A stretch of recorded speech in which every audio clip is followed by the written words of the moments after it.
সমৃদ্ধ বাংলাদেশ করতে মেধা সম্পদের সর্বোত্তম ব্যবহার ও মেধাস্বত্ব সংরক্ষণে সবাইকে উদ্যোগী হতে হবে বলে মন্তব্য করেছেন প্রধান উপদেষ্টা অধ্যাপক ডক্টর মোহাম্মদ ইউনূস।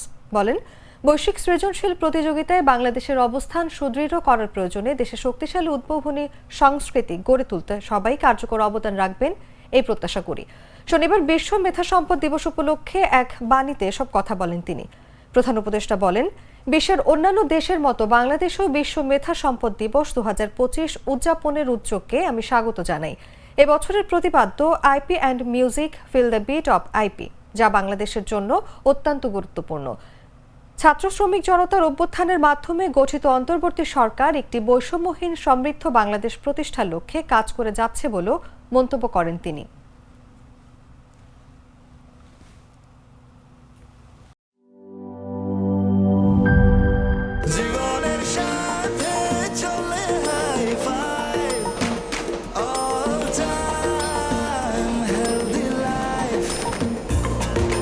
জার্নিতে স্বাস্থ্যকর all time family cake, all time healthy life.